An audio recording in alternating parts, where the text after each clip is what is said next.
वास्तु में बोलते हैं कि कहीं भी कोई छोटा-मोटा लीकेज नहीं होना चाहिए, वो आपका मनी ड्रेन करता है। अब पानी का लीकेज वो कितना ही मनी ड्रेन कर देगा, है ना? बस छोटा-छोटा बूँद-बूँद करके पानी जा रहा है, आपका मनी कितना है, आपको फ़र्क भी नहीं पड़ेगा उस मनी से। वो ड्रेन कैसे करेगा कि जब उसमें सीलन फैली है, सीलन के कारण जो हमने पहले बात करी थी फंगस की और इन्फेक्शन की और जो दूसरे फिर मेंटेनेंस और ये सब जो आते हैं। तो वो ड्रेन आपका मनी हो रहा है हॉस्पिटल्स में, आपको पता नहीं है कि आपकी बीमारी की जड़ क्या है। हम एग्ज़ाम्पल किचन का लेते हैं वास्तु में कि हम इस साइड जो रखते हैं, किचन को रखते हैं, तो क्यों रखते हैं? कि जब सुबह सूर्योदय होता है, तो सूरज की पहली किरण के साथ जो नीचे से रहता है ना, तो वो छत के ऊपर उसकी सनरेज़ जाती है। तो जैसे-जैसे वो ऊपर चढ़ता है, सनरेज़ ऐसे-ऐसे नीचे होती है। तो वो यूवी रेज़ जो सन की रहती है, उससे पूरा किचन आपका सैनिटाइज़ हो जाता है। नेचुरली, आपको इसमें कुछ नहीं करना पड़ा, अलग से कोई ट्रीटमेंट नहीं करना पड़ा। This is vastu. वास्तु ने सिखाया है कि इसको ये डायरेक्शन में रखो, तब जाके ये ऐसा होगा। तो हम उसको बहुत अच्छे से बैलेंस आउट करते हैं साइंटिफिक और प्रैक्टिकल रीज़न्स के साथ कि ये इसलिए ऐसा होना चाहिए। पहले क्या होता था ना, लोगों के पास बड़े-बड़े खेत रहते थे, उसमें बड़े-बड़े खेतों में एक आध कोई मकान होता था। हुँ, तो अब आप किसी भी डायरेक्शन में उसका फेस रखिए, उसके एंट्रेंस रखिए, सब चलता था।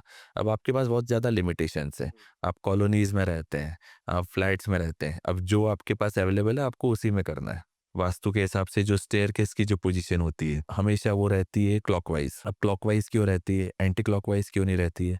हमारे इधर ज़्यादातर लोग जो होते हैं वो राइटी होते हैं।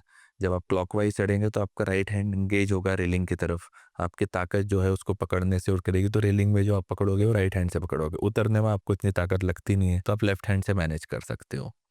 तो ये छोटे-छोटे, छोटे-छोटे रीज़न्स हैं वास्तु के कि ये इनको फ़ॉलो क्यों करना चाहिए। अभी क्या हो रहा है ना कि वास्तु के नाम पे बहुत सारे ऐसे लोग आ गए हैं मार्केट में कि जो भ्रम फैला रहे हैं कि आपने कोई टॉयलेट सीट गलत डायरेक्शन में बना दी, तो एक particular colour of tape sheet के आगे लगा दो।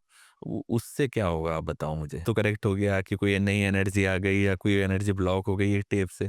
वास्तु करेक्शन करना तो लॉजिकल करेक्शन करो कि ये इससे ये प्रॉब्लम हो रहा है और हमको इसलिए ये करना है। तो लोग क्यों फ़ॉलो करते हैं? मतलब आपने क्या देखा? मतलब आपके पास तो क्लाइंट आते होंगे और आपके आपको भी क्लाइंट ने बोला होगा कि यार ये टेप लगा देते, कुछ कर देते हैं ऐसा। कुछ लोग बिल्कुल ब्लाइंडली फॉलो करते हैं, बिल्कुल ब्लाइंडली कि बस ये है तो करना है तो करना है। जैसे एक अ, ऊपर से लिखा हुआ आ गया है कि आपको आकाशवाणी आ गई है कि ये करना है आपको, इसके बिना आप ज़िंदा नहीं रह पाओगे। जो लोग बिना वास्तु के उसमें भी रह रहे हैं, प्रॉब्लम्स आती है, मैं ये नहीं कहूँगा कि प्रॉब्लम्स नहीं आती, बट उनका साइंटिफिक और प्रैक्टिकल अप्रोच से उसको ठीक करना चाहिए।